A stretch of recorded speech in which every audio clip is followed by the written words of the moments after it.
영업이익이 95%가 줄어든 2분기 실적은 삼성전자의 약점을 아주 또렷하게 보여주고 있습니다. 미국 입장에서는 우리가 세계 최고의 경제 대국인데 반도체 공급 부족 사태에 우리가 손을 쓰지 못하는 게 말이 안 된다. 미국에다가 공장을 설립하지 않으면 관세를 물리겠다. 이런 협박들을 하면서 삼성전자가 진짜로 TSMC를 넘을 수 있냐 이거를 좀 판단을 하려면 그의 성과를 봐야 됩니다. 네, 안녕하십니까. 2030 삼성전자 시나리오 저자 김용훈 기자입니다. 반도체와 배터리를 비롯한 주요 산업 그리고 관련 기업들에서 주로 취재하고 기사를 작성하는 일을 맡고 있습니다.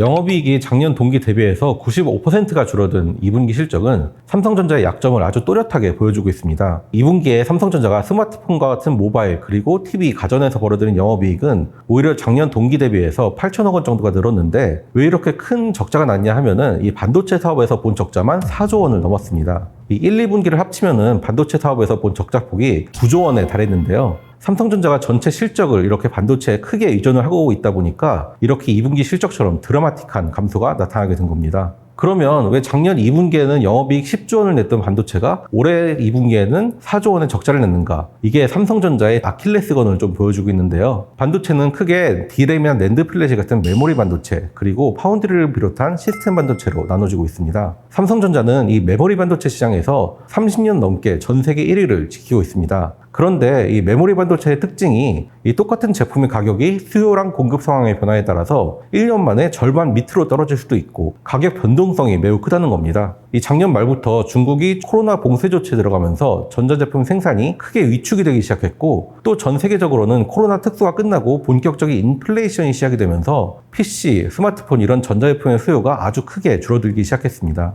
그런데 삼성전자를 비롯한 이 메모리 반도체 기업들은 공장 가동을 멈출 수는 없다 보니까 계속해서 이 D램, 낸드 플래시 같은 메모리를 생산을 하게 됐고 그래서 수요가 줄어든 상황에도 공급은 계속 늘어나다 보니까 걷잡을 수 없는 가격 하락세가 이어졌다 이렇게 보시면 될 것 같습니다. 미국에서 인플레이션이 좀 완화가 되기 시작하고 중국 제조업도 이제는 좀 반등 추세를 보이면서 반도체 수요가 하반기부터 다시 반등을 할 조짐을 보이고 있습니다. 물론 이 기존에 쌓여있는 메모리 재고들을 해소하기까지 어느 정도 시간이 좀 걸리겠지만 그때까지는 뭐 삼성전자도 수익성이 악화하고 뭐 연간 적자를 볼 수도 있다 이런 전망까지 나오고 있는데 중요한 거는 이런 메모리의 실적 부진은 어디까지나 일시적인 현상에 그칠 수 있다라는 것입니다. 그리고 삼성전자, SK하이닉스 그리고 뭐 마이크론 같은 기업들이 다들 이 공급 과잉을 피하기 위해서 메모리 반도체 투자를 줄이고 또 아예 생산까지 감축하는 감산 조치에 들어갔기 때문에 이 삼성전자 주가에는 앞으로 반도체 업황이 점차 개선이 될 거다라는 측면이 반영되고 있는 것으로 보입니다. 이 메모리 반도체는 대표적으로 호황 그리고 불황의 사이클을 타는 사업인데요. 삼성전자가 지금까지 메모리에 거의 모든 영업이익을 의존하고 있었다는 게 지금의 가장 큰 문제입니다. 이 가전이나 스마트폰 이런 사업들이 아무리 잘 되더라도 이 메모리 반도체 하나가 안 되면은 지금처럼 큰 적자가 나는 상황이 언제든 반복될 수가 있습니다. 지금 삼성전자가 시스템 반도체 파운드리 이런 새로운 사업을 새 성장 동력이라고 정하고 공격적으로 투자를 늘리고 있는데 이 마찬가지로 아직 다른 사업처럼 실적이 기여하는 비중은 메모리랑 비교해서 아주 미미합니다.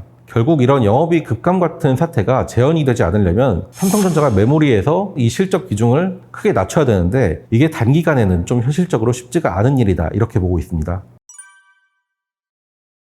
일단 미국에서 반도체 지원법이라고 말하는 법안이 약 1년 전쯤에 이 바이든 대통령이 서명을 하면서 발효가 되었습니다. 이 중요한 내용들을 보면은 이제 미국의 연구개발 센터, R&D 센터나 아니면 공장을 짓는 기업들에 이제 한국 돈으로는 한 70조 원 가까운 돈이랑 그리고 세금 감면 또는 세금 환급 혜택까지 제공하겠다. 이런 내용이 핵심인데요. 삼성전자도 이걸 노려서 지금 미국의 파운드리 공장, 반도체 공장을 짓기 시작했죠. 그래서 지금 이 정부 지원금을 받을 수 있는 유력한 대상에 포함이 되고 또 TSMC, 인텔, 마이크론 이런 수많은 반도체 기업들이 이 수혜를 노리고 있다 보니까 삼성전자도 이 미국 정부의 지원금을 최대한 많이 받아야 경제성을 확보해야 한다. 이런 과제를 안고 있는 시점입니다. 그러면 미국 이 바이든 정부가 막대한 세금을 들여서 해외 반도체 기업에까지 이렇게 대규모 지원금을 제공하겠다라고 밝힌 이유는 무엇이냐 이거를 크게 두 가지 배경으로 볼 수 있습니다. 먼저 이제 코로나 사태가 점차 끝나갈 때쯤에 전 세계적으로 심각한 반도체 공급난이 발생을 했었죠. 이 미국의 여러 전자업체들, 애플 포함해서 그리고 테슬라 같은 자동차 기업들이 반도체를 확보를 못해갖고 생산에 차질을 빚는 그런 일들이 좀 많이 발생을 했습니다. 근데 미국 입장에서는 우리가 세계 최고의 강대국, 세계 최고의 경제 대국인데 반도체를 다 수입에 의존하고 있어서 우리가 지금 반도체 공급 부족 사태에 우리가 손을 쓰지 못하는 게 말이 안 된다. 이런 여론들이 이제 정부는 물론이고 정치권에서 점차 힘을 받기 시작하죠. 그러니까 이걸 고치기 위해서 결국 리슈어링, 그러니까 제조업을 미국으로 다시 돌리는 정책, 특히 반도체 공장을 미국에 설립하도록 유도하는 정책들이 필요하다. 이렇게 판단한 끝에 이제 반도체 지원법이라는 법안이 만들어졌고 여러 기업들의 반도체 지원금을 제공해서 미국에 투자할 이유를 만들자, 이런 법안이 추진이 된 것입니다. 두 번째 배경은 미국이랑 중국의 패권 경쟁을 볼 수 있는데요. 미국은 트럼프 정부 시절부터 자국의 기업들을 육성하고 제조업을 부활시키겠다는 목표로 리슈어링 정책을 아주 공격적으로 시행을 했습니다. 그래서 미국을 주요 시장으로 삼고 있는 삼성전자, LG전자 같은 해외 기업에도 미국에다가 공장을 설립하지 않으면 관세를 물리겠다, 이런 협박들을 하면서 좀 투자를 유도를 했는데, 그리고 동시에 중국의 반도체 산업을 견제하기 시작하면서 점차 미국에도 반도체 공급망을 확보해야 한다, 이런 아이디어들이 나오기 시작했습니다. 이게 바이든 정부 들어서는 완전히 정책으로 구체화된 것이다, 이렇게 볼 수가 있겠죠. 사실 중국 정부는 잘 아시겠지만 자국 반도체 기업을 아주 적극적으로 공격적으로 육성을 하고 있습니다.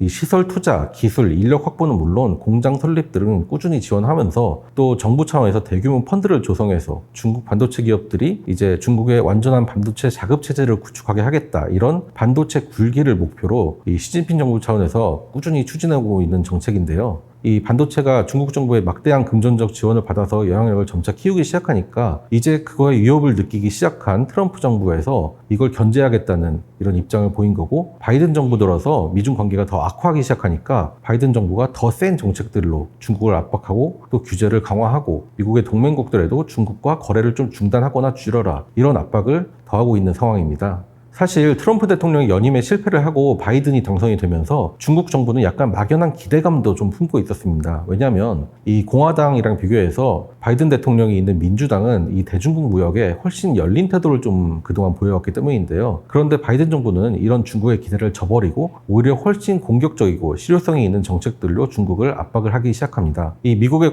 반도체 기술 경쟁력을 되찾고 그리고 제조업을 완전히 재건하겠다, 이런 목표 아래 더 강력한 규제가 시행이 되었고, 특히 이번에는 한국까지, 일본, 네덜란드, 대만, 한국까지 반도체 기술력을 갖춘 글로벌 주요 국가들을 미국의 동맹 국가로 합쳐서 중국을 세계 반도체 공급망에서 완전히 고립을 시키겠다, 이런 정책이 속도가 붙고 있습니다. 이 미국이랑 중국의 갈등은 신냉전 시대라고 불리기도 하는데요. 그리고 이 신냉전 시대의 중심에는 반도체 패권을 둘러싼 경쟁이 아주 중요하게 자리를 잡고 있습니다. 이 반도체 경쟁력은 전자제품, 자동차 이런 것뿐만 아니라 최근에 뜨는 4차 산업혁명 분야, 인공지능, 자율주행차 이런 분야에도 핵심이 되고, 또 앞으로 첨단 군사무기에도 점점 중요한 기술이 되어가고 있기 때문에 중국과 미국 입장에서는 각자 이 전 세계의 반도체 시장의 주도권을 자국으로 우리가 주도하겠다라고 하기 위해서 이렇게 싸울 수밖에 없는 상황에 놓인 거죠. 보통 고래 싸움에 새우등이 터진다, 이런 말을 많이 하는데, 이 미국이랑 중국이라는 워낙 큰 강대국들이 한국을 아주 중요한 반도체 강국으로 우리 편으로 끌어들여야 되는 핵심 국가라고 보고 있고, 또 한국이 중국에도 의존을 하고 미국에도 크게 의존을 하는 이런 구조를 갖추고 있다 보니까 결국 한국은 이 미중 반도체 갈등의 가장 중심인 국가로 떠오를 수밖에 없는 상황입니다. 이 중국 정부는 원래 시스템 반도체, 메모리 이런 양쪽 분야에서 이 세계 최고 기업으로 성장해 나가고 있는 삼성전자를 견제하겠다라는 목표를 두고 자국의 반도체 산업들을 육성하기 시작하는 것도 있는데요. 이 중국은 삼성전자의 반도체 최대 수출국입니다. 그래서 만약에 중국이 자국의 기술력으로 완전히 메모리, 시스템 반도체 기술력을 확보한다라고 하면 더 이상 삼성전자는 중국의 반도체를 판매하기가 어려워질 수도 있고, 그러면 결국에 큰 경제적 타격으로 이어지게 되겠죠. 그래서 처음에는 미국이 중국의 반도체 산업 육성을 막기 시작하면서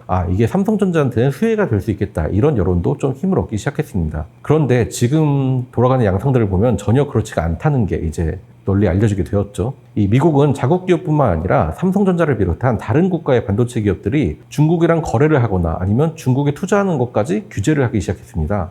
중국은 삼성전자의 가장 큰 시장일 뿐만 아니라 또 낸드 플래시 반도체를 가장 많이 생산하고 있는 그런 공장에 위치한 국가로도 자리를 잡고 있는데요. 이 미국 정부의 대중국 반도체 규제에는 최신 반도체 생산에 필요한 이 장비 공급을 규제하는 내용이 포함이 됐습니다. 주로 이제 미국 기업들이 생산하는 반도체 장비들을 중국에 들일 수 없도록 하는 건데, 이게 중국 기업뿐만 아니라 중국에 공장을 두고 있는 해외 반도체 기업도 마찬가지로 한 건데요. 결국은 삼성전자, SK 하이닉스까지 중국에는 더 이상 첨단 증설 투자를 할 수 없는 이런 상황이 벌어지게 된 겁니다. 이 미국 정부가 한국 기업에 일단은 1년 그리고 추가로 유예기간을 부여해서 너희 당분간은 중국에 투자를 할 수 있도록 이렇게 길을 열어주었는데 어디까지나 이게 한시적인 조치인 만큼 앞으로 정책 방향성이 어떻게 흘러갈지는 절대로 예측을 하기가 어렵습니다. 그리고 미국이 지금은 중국에 한국 기업의 투자를 허용했다고 해도 지금 미국이랑 한국의 외교 관계 이런 걸 생각하면은 한국 기업들이 자유롭게 중국에 투자를 최대한 빨리 늘리겠다 이렇게 하기도 사실은 쉽지 않은 상황인 거죠. 삼성전자는 특히 이 미국 텍사스주에 반도체 파운드리 공장을 설립하면서 아까 말씀드린 반도체 지원법에 큰 수혜를 기대하고 있던 만큼 더 큰 딜레마에 놓이게 됐습니다. 왜냐하면 미국 정부가 반도체 지원법에 따라서 지원금을 주면서 지원금을 받는 기업은 중국에는 투자를 하면 안 된다. 이런 조항을 넣어놨기 때문입니다. 결국 삼성전자는 미국의 지원금을 받고 미국의 공장을 투자하려면 중국에는 투자를 중단해야 하는 그런 딜레마에 놓인 상황인데요. 이 미국은 반도체 파운드리 핵심 고객사들이 아주 많이 자리 잡고 있는 매우 중요한 시장입니다. 일단 뭐 엔비디아, 퀄컴, AMD 이렇게 이름이 널리 알려진 기업들이 많이 있죠. 이런 기업들의 시스템 반도체 위탁 생산을 수주해서 삼성전자가 파운드리 실적에 포함하기 위해서는 결국에는 미국 현지 고객사들하고 또 미국 정부하고 원만한 관계를 유지하는 게 중요한데 이렇게 미국 정부가 반도체 지원법을 앞세워서 압박에 나서면서 결국에는 삼성전자가 중국과 조금씩 거리를 둘 수밖에 없는 이런 처지에 놓이고 있습니다. 지금까지 상황을 놓고 보면은 일단 바이든 정부가 중국과 싸움에서 완전히 승기를 좀 잡고 있는 걸로 보입니다. 이제 미국이 중국 반도체 산업을 대상으로 규제를 할 만한 수단들이 매우 많은 반면에 이 중국이 미국을 향해서 무역 보복에 나설 수 있는 수단들이 매우 제한적이기 때문인데요. 그래서 결국 중장기적인 관점에서 미국 편에 서는 게 훨씬 유리하다라는 측면을 고려한다면 삼성전자에도 선택지는 사실 분명합니다. 이제 중국과 조금씩 거리를 두고 중국에서 반도체 산업을 천천히 철수하는 효선을 밟으면서 이제 미국이랑 점점 가까이 해야 되는 건데 문제는 이게 속도를 조절하지 않으면 중국과 당장 거리가 멀어져서 중국에서 이 잠재적 리스크를 실질적인 실적 타격 이런 거로 받을 수 있다는 이런 가능성을 안고 있기 때문에 매우 조심스러운 태도를 보일 수밖에 없습니다. 그리고 이 삼성전자뿐만 아니라 한국 경제 전반의 상황도 좀 살펴봐야 되는데요. 이 몇 년 전에 중국의 사드 보복 사태로 관광이라든가 면세점, 화장품 이 여러 업계들이 중국과 거래가 끊기면서 아주 크게 타격을 받았죠. 그런 과거를 생각하면 한국이 중국과 단기간에 이 무역을 단절하고 미국과 관계를 강화하고 이런 거를 좀 급진적으로 추진하기가 어려운 상황입니다. 그래서 삼성전자도 이 반도체가 그 중심에 놓여 있는 만큼 한국 정부의 입장을 고려할 수밖에 없고 그래서 더더욱 딜레마가 커지고 있는 거죠. 그래서 결국은 바이든 정부가 이 중국 반도체 규제를 향한 태도를 좀 완화하거나 완전히 바꾸지 않는 이상은 삼성전자가 이런 리스크를 갈수록 크게 안고 갈 수밖에 없습니다. 이제 멀지 않아서 삼성전자가 완전히 미국 편이냐 중국 편이냐 둘 중 하나를 선택하고 그 길을 계속 따라야만 하는 시점에 놓일 건데 이건 결국 삼성전자의 미래를 결정하는 중요한 변수가 되겠죠. 당장 반도체 실적이 아주 위험하고 좋지 않은 상황에서 이 중요한 선택의 시간이 갈수록 촉박하게 다가오고 있다는 게 삼성전자의 지금 가장 어려운 상황이 아닐까 이렇게 생각을 합니다. 이 TSMC는 1987년에 창업을 할 때부터 고객사의 반도체를 위탁 생산하는 이 파운드리 사업을 핵심 모델로 두고 있었고 이거를 지금까지도 계속 유지하고 있습니다. 뭐 다른 신사업에 진출하거나 이런 사례가 거의 없고요. 그래서 이 기업은 사실 반도체 산업을 이제 국가 산업으로 육성하겠다라는 대만 정부의 목표 아래 설립이 좀 된 프로젝트성 기업이기 때문에 어떻게 보면 처음에는 국영 기업에 가깝게 시작을 했고 지금은 그걸 넘어서 세계 최고의 반도체 기업이 된 좀 역사가 특이한 기업이라고도 할 수 있습니다. 그리고 이 TSMC의 성장세는 시스템 반도체를 설계를 하지만 생산할 능력이 없는 이런 팹리스 기업들이 전면에 등장하면서 좀 시장이 확대가 되기 시작했는데 전 세계 반도체 산업의 상징이라고 불렸던 인텔이 PC 시장에서 뭐 절대적인 지배를 유지하고 있었죠. 그런데 모바일 시대가 되면서 인텔이 이 모바일 반도체를 개발하고 이런데 좀 소홀하다 보니까 퀄컴이라든지 미디어텍이라든지 이런 다른 약간 규모가 작았던 반도체 기업들이 스마트폰 반도체에서는 이제 앞서 나가면서 역량을 키우기 시작했습니다. 그런데 이런 기업들은 직접 제조 공장을 보유하거나 단기간에 이 생산 투자를 하거나 이럴 능력이 부족했기 때문에 우리가 만든 반도체를 빠르게 좀 생산해 줄 수 있는 그런 업체들을 찾게 됐고 TSMC가 현지적으로 생산 시설을 갖추고 있었기 때문에 이런 고객사의 주문에 즉각적으로 대응할 수 있는 기업으로 유일하게 자리를 잡았던 겁니다. 그래서 이 스마트폰 시장이 성장을 시작하면서 TSMC도 자연히 동시에 성장을 하게 됐고 이게 지금의 TSMC의 점유율 그리고 지금 반도체 시장에서 차지하는 입지에 매우 중요한 역할을 하는 계기가 되었다 이렇게 볼 수 있습니다. 그 어느 정도로 영향력이 큰 기업인가 이걸 숫자로 보면은 이제 최근에 조사 결과를 보면 1분기에 TSMC의 파운드리 시장 점유율이 60%를 넘는 걸로 집계가 됐어요. 이 삼성전자는 뭐 2위 기업이라고 하는데 사실 점유율이 아직 10%대를 벗어나지 못하고 있거든요. 그리고 이 7나노, 5나노, 3나노 이런 최신 기술에서 TSMC의 점유율이 한때는 뭐 90%를 넘었다 이런 얘기가 나왔을 정도로 세계 반도체 업계에서 진짜 유일무이한 대체할 수 없는 기업이다. 이런 평가가 지금까지도 나오고 있습니다. 하지만 삼성전자가 2017년부터 파운드리 사업에 본격적으로 진출을 하고 기술력을 높여나가면서 TSMC의 상당한 이제 경쟁자, 위협적인 라이벌로 자리를 잡게 됐습니다. 이 두 기업 사이에서 벌어지는 치열한 기술 경쟁이 이제 더욱 따라잡기 어려워진 다른 경쟁 기업들은 경쟁에서 좀 도태되고 사업을 포기하는 이런 사례들이 발생을 했고, 그래서 결국에는 파운드리 시장이 지금은 삼성전자, TSMC 이 두 기업의 양강체제다라고 해도 무리가 아닐 것 같습니다. 삼성전자가 진짜로 TSMC를 넘을 수 있냐 이거를 좀 판단을 하려면 이 3나노 파운드리의 성과를 봐야 됩니다. 삼성전자가 작년 6월에 세계 최초로 3나노 미세공정 기반의 반도체 양산을 성공했다라고 발표를 했는데, 이게 TSMC랑 비교해서 약 반년 먼저 성공한 것입니다. 이러한 선제 공격이 TSMC한테 상당한 충격 그리고 자존심에 상처를 안겨줬을 걸로 보이는데요. 이 기술 선두를 삼성전자에 한 달, 두 달도 아니고 6개월이나 내줬다는 게 그 선두 기업 입장에서는 상당히 좀 자존심이 상하는 일일 수밖에 없기 때문입니다. 그러나 삼성전자가 3나노를 TSMC보다 먼저 개발했다고 해서 지금 경쟁에서 당장 승기를 잡았다 이렇게 말하기는 사실 좀 어렵습니다. 왜냐면 TSMC가 당장 지금 3나노 공장으로 애플 아이폰 15 프로 이런 데 탑재되는 최신 프로세서를 생산하고 있다 이런 발표가 좀 나온 반면에, 이제 삼성전자는 3나노 기술로 어떤 고객사의 반도체를 생산하고 있는지, 어떤 대형 고객사를 확보했는지, 수주했는지 이런 내용이 좀 알려지지가 않았기 때문입니다. 파운드리는 이 근본적으로 수주 사업이기 때문에 고객사의 주문 물량이 꾸준히 들어오고 또 이를 통해서 매출 그리고 영업이익을 확보하는 구조가 갖춰져야 되는데요. 삼성전자처럼 기술력이 아무리 앞섰더라도 이런 수주 성과에서 뚜렷한 결실을 맺지 않는다면 기술력이 앞서는 것만으로 TSMC를 넘었다 이렇게 말하기는 조금 어렵습니다. 그러면 삼성전자가 TSMC보다 3나노 반도체를 먼저 생산을 했는데 이렇게 수주가 좀 밀리고 있는 이유는 뭘까라고 생각해보면, 무엇보다 삼성전자가 TSMC보다 파운드리를 아주 늦게 시작했기 때문에 이 시간 격차를 줄이기에는 이 절대적인 시간이 좀 부족했습니다. TSMC는 앞서 언급된 이런 고객사들하고 길게는 뭐 10몇 년 이런 오랜 협력 관계를 유지를 하고 있는데, 이들 고객사한테 안정적인 물량 공급 그리고 꾸준한 기술 발전을 증명을 하면서 아주 신뢰가 깊은 고객사 협력사 관계로 자리를 잡았죠. 그런데 삼성전자는 이렇게 관계를 맺을 수 있는 시간이 상대적으로 부족했기 때문에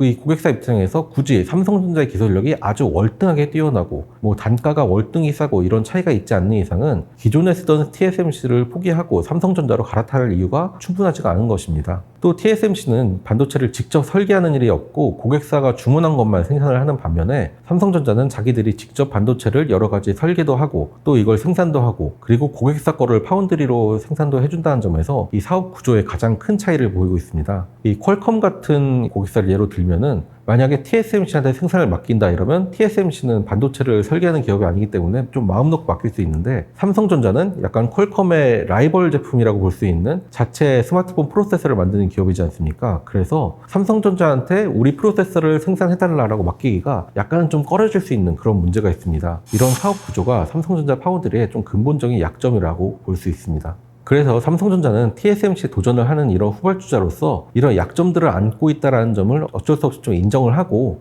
결국 이 기울어진 운동장에서 불리한 입장에서도 고객사들한테 인정을 받을 수 있도록 차근차근 기술력을 쌓아가고 또 수주 실적을 꾸준히 쌓아나가야 되는 이런 과제를 안고 있습니다. 물론 이게 시간이 좀 걸릴 수밖에 없는데, 대형 고객사 확보 여부가 지금 불확실한 상황에서 또 수십조 원의 반도체 시설 투자도 계속 들이는 게 부담스럽긴 하겠지만, 그래도 파운드리를 새로운 성장 동력으로 키워내고 TSMC를 본격적으로 우리가 추격하겠다라고 한다면 이건 좀 불가피한, 앞으로 꼭 가야 될 이런 선택지로 보입니다.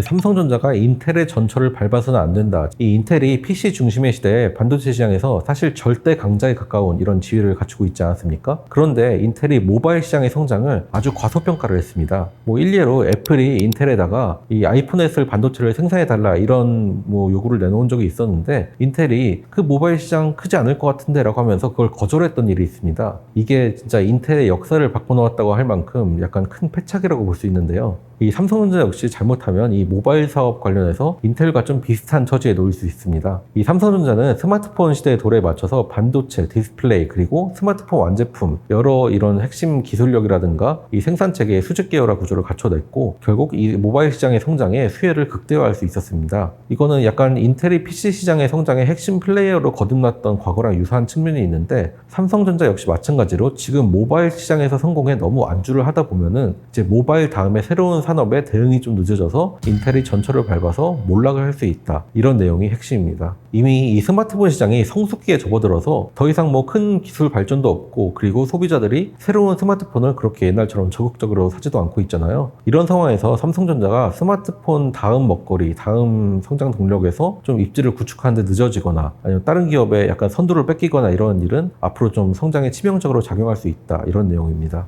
예를 들면 삼성전자는 지금 자동차용 반도체, 뭐 이 서버용 반도체 이런 분야에서 이 마이크론 같은 경쟁사랑 비교하면 이렇게 확실한 우위에 있다라고 보기가 어렵습니다. 이 자동차용 반도체는 자율주행차 같은 분야에서 좀 수요가 크게 늘어날 걸로 예상되는 분야고 이 서버용 반도체는 아까 말씀드린 뭐 인공지능 반도체도 포함하겠죠. 이런 분야에서는 사실 스마트폰 시장과 비교해서 삼성전자의 점유율이 좀 낮은 편인데 시스템 반도체 기술력 자체도 삼성전자가 이런 시장에서 핵심 플레이어인 뭐 엔비디아 이런 기업이랑 비교하면 좀 크게 뒤처지고 있습니다. 결국 삼성전자가 모바일을 넘어서 새로운 산업에 대응할 수 있는 메모리 아니면 시스템 반도체, 파운드리 또 더 나아가서는 뭐 디스플레이 이런 다양한 사업에서 경쟁력을 좀 미리 갖춰내든 대비를 하지 않으면은 이 인텔처럼 몰락할 수 있다. 그렇게 인텔의 전철을 밟는 일을 피해야 된다. 이런 것입니다. 이미 외신에서 삼성전자의 경영체제를 두고 약간 비판이 좀 많이 나오고 있습니다. 그 삼성전자가 다른 이제 해외 IT 기업, 빅테크 기업들하고 비교가 많이 되는데 사실 이런 대부분의 IT 기업들은 전문 경영인 그러니까 뭐 이사회나 주주들의 선택을 받은 CEO가 자리 잡고 있는 반면에 아무튼 삼성 같은 재벌 기업은 한국에서 경영 승계를 통해서 좀 내정된 후계자가 아닌가 이런 비판을 좀 받고 있잖아요. 그래서 삼성도 결국은 한국 재벌 기업의 한계를 벗어나지 못한 채 이재용 회장과 같은 총수의 의사결정에 좀 이전을 하고 있지 않나 그의 리더십에 크게 기대고 있지 않나 이런 비판들이 좀 나오고 있습니다. 그래서 이제 뭐 지배구조의 투명성이라든가 뭐 의사결정 절차의 그런 투명성 그런 것도 좀 부족하지 않나 이런 비판들이 나오고 있는데 물론 삼성전자에 우수한 전문 경영인들이 많이 있지만 결국에는 뭐 기사도 보면은 인수합병이라든가 대규모 투자라든가 이런 발표가 나올 때는 결국에는 이재용 회장이 전면에 나오는 경우가 많지 않습니까? 그러니까 아마 이런 이미지가 좀 더 굳혀지고 있는 것 같습니다. 하지만 이런 삼성전자 같은 오너 중심의 경영이 단점만 안고 있다고 보기는 어려운데요. 특히 우리나라처럼 이제 IT 산업, 뭐 전자제품 이런 분야에서 뭐 오랜 기간 경험을 쌓은 경영자가 부족한 환경에서는 더더욱 그렇습니다. 그리고 또 전문 경영인이 한국 기업 특성상 좀 장기간 자리를 유지하기도 어려운 실정인데요. 이 중장기 관점에서 뭐 최대 수백조 원까지도 비용이 들 수 있는 뭐 대규모 투자 계획이라든지 아니면은 인수합병이라든지 이런 거를 사실 전문 경영인이 좀 주도해서 추진하기에는 좀 맞지 않는 게 한국의 현실입니다. 이거는 약간 정치권이랑도 좀 대화가 오가야 되고 아니면 뭐 다른 기업의 환경이라든가 여러 것들을 살펴야 되기 때문에 이 임기가 정해진 전문 경영인들이 이런 걸 좀 주도적으로 하기에는 한계가 있고 그래서 삼성전자에는 아직 이재용 회장 같은 총수의 리더십이 중요하다 이렇게 보고 있는 것입니다. 하지만 이제 여러 일들을 겪은 다음에 삼성전자를 글로벌 스탠다드에 맞게 바꿔나가겠다라고 말했던 이 이재용 회장 의지를 고려한다면 앞으로 삼성의 경영체제 그리고 지배구조도 이 글로벌 기업들하고 조금씩 이제 닮아갈 걸로 보고 있습니다. 이 오너일가 그리고 계열사들이 이제 핵심이 되는 기업의 지분을 많이 보유해서 경영권을 가져가는 이런 체제가 아니라 그냥 주주로부터 인정받은 그러니까 이사회를 통해 선임된 CEO가 경영을 총괄하는 이런 글로벌 기업 같은 체제가 삼성전자에도 결국은 자리를 잡겠다. 약간 이런 예측들이 많이 나오고 있는데요. 이 삼성전자는 당분간 이재용 회장 중심의 경영체제를 유지를 하면서 이러한 순조로운 전문 경영인 중심의 체제가 자리 잡을 수 있도록 이런 전환을 준비해야 되는 과제도 좀 안고 있습니다. 이 이재용 회장도 삼성전자의 지속적인 성장을 추진하기 위해서 좀 자신의 역량을 꾸준히 증명하고 또 내가 당분간은 삼성전자를 이끌어갈 충분한 능력을 확보하고 있다. 이런 거를 좀 인정을 받아야 되는 이런 과제들을 안고 있습니다. 너무 이제 삼성전자의 단점들만 얘기한 측면이 있는데 사실 삼성전자가 전 세계 IT 업계에서 좀 유일무이하게 안고 있는 장점이 있습니다. 바로 수직 계열화 구조인데요. 완제품을 생산하는 것뿐만 아니라 거기에 들어가는 대부분의 부품도 삼성전자 반도체 사업부라든가 아니면 삼성 디스플레이, 삼성전기 같은 계열사를 통해서 직접 개발하고 조달할 수 있다는 게 사실 삼성전자의 아주 큰 장점입니다. 결국에는 이 어떠한 한 산업의 공급망 자체를 삼성전자가 주도적으로 운영할 수 있다는 건데요. 이런 여러 가지 기술력 그리고 제조 능력을 보유하고 있다는 게 삼성전자의 앞으로 경쟁에 매우 큰 장점으로 작용할 수 있습니다. 일례로 애플을 보면은 애플은 이제 아이폰 같은 하드웨어를 개발하고 또 거기에 들어가는 소프트웨어도 개발을 하는데 이 부품 같은 건 다 외부 협력사에서 사들이고 또 아이폰의 생산까지도 다른 업체에다 좀 위탁을 맡기는 이런 사업 구조를 보유하고 있죠. 그래서 약간 이런 단점이 뭐 코로나 사태라든가 이런 중국의 약간 생산 차질이 빚어지고 이런 경우에 좀 문제가 된 적이 있습니다. 그리고 TSMC는 이 반도체 제조 분야에서는 우수한 능력을 보여주고 있는데 말씀드린 대로 고객사 반도체를 생산만 하지 자기들이 직접 설계를 하지 않기 때문에 결국에는 끊임없이 고객사의 주문에 의존을 해야 되는 사업 구조다. 그래서 수요를 직접 창출하기는 어렵다. 이런 단점들을 좀 안고 있습니다. 인텔의 경우는 반도체를 설계하고 뭐 제조까지 하는 이런 구조를 갖추고 있는데 뭐 PC를 자기들이 직접 생산해서 거기에 자기들의 CPU를 탑재하고 이런 경우는 사실 요새는 많이 없죠. 그래서 삼성전자의 수직 계열화 구조가 IT 업계에서 전 세계적으로 봐도 정말 찾아보기 어려운, 정말 갖추기 어려운 구조다. 이렇게 생각하시면 될 것 같습니다. 그래서 결국에 삼성전자는 이 스마트폰이라든가 PC라든가 어떤 산업 분야가 성장을 할 때 완제품과 부품 공급망의 수직 계열화를 통해서 단기간에 성장 효과를 극대화할 수 있다. 이런 경쟁사가 따라잡을 수 없는 장점들을 갖추고 있습니다. 예를 들어서 이게 스마트폰 시장의 성장기에 가장 크게 나타나는데 스마트폰이 많이 판매되기 시작하니까 삼성전자가 스마트폰을 만들고 거기에 사용되는 반도체도 만들고 디스플레이도 만들고 카메라도 만들고 하다 보니까 여러 계열사들 그리고 삼성전자의 여러 사업부가 동시에 좀 성장 효과를 보는 사례가 있었죠. 근데 앞으로 자동차 전장 부품이라든가 인공지능 로봇이라든가 신사업에서도 이런 수직 계열화 효과를 뭐 장점으로 똑같이 재현을 할 수 있다면 해당 산업 분야에서 성장 잠재력을 뭐 다른 기업들보다 2배, 3배 이렇게 키우는 효과를 좀 볼 수 있을 겁니다. 물론 이를 위해서는 여러 완제품, 부품의 경쟁력을 여러 가지를 다 갖춰내야 된다. 이런 약간 어려운 점이 있지만 뭐 이런 조건을 충족한다면 삼성전자가 스마트폰에서의 성공 사례를 뭐 신사업에서도 재현할 수 있다. 그래서 4차 산업혁명의 여러 가지 산업 분야에서 성장 기회를 노릴 수 있다. 이런 점은 분명하다고 생각합니다. 이른바 챗 GPT 열풍이라고 하죠. 이제 작년 말에 상용화가 된 챗 GPT가 이 IT 업계를 넘어서 전 세계 산업 전반에 약간 인공지능 혁명에 대한 기대감을 일으키고 있는데요. 이런 뭐 생성형 인공지능이라든가 여러 가지 이미지형 이런 인공지능 기술이 이 스마트폰의 등장 아니면 모바일 시대 개막 이런 거랑 비슷한 아주 큰 산업적 변화를 일으킬 거라는 이제 전망이 유력하게 나오고 있습니다. 이 구글, 마이크로소프트, 아마존 이런 빅테크 기업들도 일제히 좀 이런 유행에 올라타서 성장 기회를 노리면서 인공지능 기술에 투자를 확대하겠다. 이런 계획들을 좀 순차적으로 내놓고 있죠. 이 삼성전자도 당연히 이제 세계 대형 IT 기업인 만큼 이런 챗 GPT의 등장이 뒤흔들고 있는 인공지능 열풍에 당연히 뭐 영향을 받을 수밖에 없는데 사실 본질적으로 제조 전문 기업이라는 점에서 삼성전자가 직접 이 인공지능 서비스를 내놓는다. 이런 가능성은 좀 낮습니다. 대신에 삼성전자는 인공지능 기술 개발, 서비스 운영, 서버 투자 이런데 반도체가 상당히 많이 필요합니다. 뭐 프로세서도 그렇고 이 정보를 저장하는 메모리 반도체도 그렇고 이런 것들이 상당히 좀 많이 기존의 서버들보다 들어가기 때문에 이런 분야에서 삼성전자가 수혜를 볼 부분이 충분히 있다고 볼 수 있습니다. 좀 자세히 말씀드리면 우선 이 챗 GPT 같은 서비스를 구동하는데 필요한 이 메모리 반도체 용량이 일반 데이터 서버의 한 5배 수준이라고 합니다. 그리고 원활한 기술 교환을 위해서는 그냥 일반적인 디램이나 랜드 플래시가 아니라 정보 전송 속도가 아주 빠른 그런 약간 초고성능 이런 반도체들을 필요로 하는데 삼성전자가 뭐 글로벌 선도 기업인 만큼 충분히 이런 분야에서는 기술 선두를 확보하고 있죠. 그래서 앞으로 인공지능 분야에 필요한 반도체의 수요가 갈수록 늘어나면서 삼성전자도 수혜폭을 더 키울 걸로 전망을 하고 있습니다. 그 메모리뿐만 아니라 엔비디아, AMD 이런 기업들이 이제 인공지능 반도체 열풍의 가장 큰 수혜 기업으로 떠올랐는데 이런 기업들도 팹리스, 뭐 파운드리를 필요로 하는 기업이라는 점에서 삼성전자에 약간 기대감을 키우고 있습니다. 지금 이런 인공지능 반도체가 TSMC에서 사실상 다 생산되고 있다는 게 단점이긴 한데 이 인공지능 반도체의 수요가 좀 공격적으로 늘어나기 시작하면서 TSMC가 벌써부터 이 주문에 대응을 하지 못하고 좀 이 공급 부족이 발생하는 이런 현상이 보이고 있습니다. 자연히 엔비디아나 AMD가 서버용 고객사들의 주문을 대응하기 위해서는 TSMC에만 의존을 할 수 없는 이런 상황이 벌어지고 있고 결국에는 삼성전자도 이 파운드리 수주 기회가 넓어질 수 있지 않을까 생각합니다. 실제로 엔비디아랑 AMD는 최근에 TSMC 이외에 다른 파운드리 업체를 활용하는 가능성도 검토하고 있다. 이런 발언을 내놓기도 했습니다.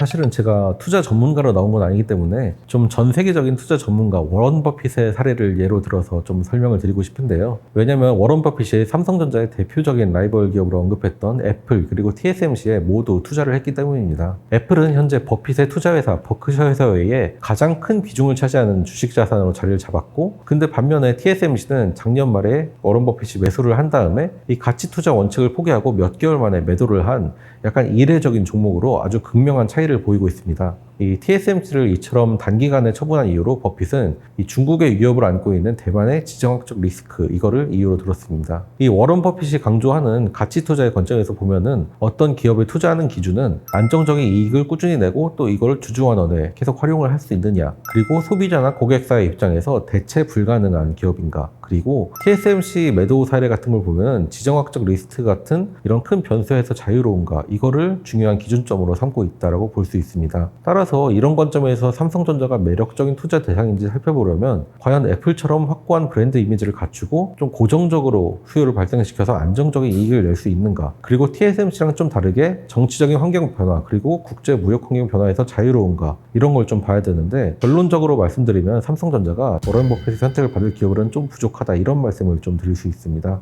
이 애플과 비교하면 애플 소비자들의 브랜드 충성도, 그리고 애플이 하드웨어와 소프트웨어 생태계 경쟁력을 통해서 높은 수익성을 내고 있다는 점, 그리고 파생 사업을 여러 가지로 확장할 수 있다는 점을 비춰보면은 삼성전자가 이런 부분에서는 좀 밀리고 있다고 볼 수 있습니다. 그 애플의 기업 가치가 지나치게 고평가되고 삼성전자는 더 저평가되는 이런 현상이 있지 않는 한 애플 대신에 삼성전자를 매수해라 라는 의견이 나오기는 좀 쉽지 않을 것 같습니다. 그리고 TSMC랑 비교해보면 이 7나노 이하 첨단 미세공정에서 삼성전자의 점유율은 여전히 TSMC에 좀 크게 못 미치고 있는데, 아까 말씀드린 대로 엔비디아라든가 애플, AMD 같은 대형 고객사들이 모두 TSMC의 반도체를 생산해달라고 주문을 하고 있기 때문입니다. 삼성전자가 이들의 필적하는 좀 대형 고객사를 안정적으로 확보하고 또 일회성으로 그치지 않는 꾸준한 수주를 이뤄낼 수 있어야 이 TSMC와 같이 워런 버핏의 선택을 받을 수 있는 기업이다라고 볼 수 있습니다. 그리고 지정학적 리스크 측면에서 봐도 삼성전자가 당장 갈수록 격화되는 이 미국과 중국 사이 갈등에서 균형을 잡기가 어려워지고 있습니다. 자연히 이 사업에 어떤 리스크를 안게 될지도 좀 예측하기가 어려운 상황이고, 이 반도체 최대 시장인 중국을 언젠가는 놓치게 될 수 있다는 점에서 삼성전자가 TSMC 못지않게 이 미중 갈등에 약간 큰 변수를 안고 있다고 볼 수 있습니다. 이런 타격을 만회할 방법도 뚜렷하지 않기 때문에 삼성전자가 TSMC랑 비교를 해도 워런 버핏의 선택을 받기는 좀 쉽지 않지 않을까, 이렇게 말씀을 좀 드리겠습니다.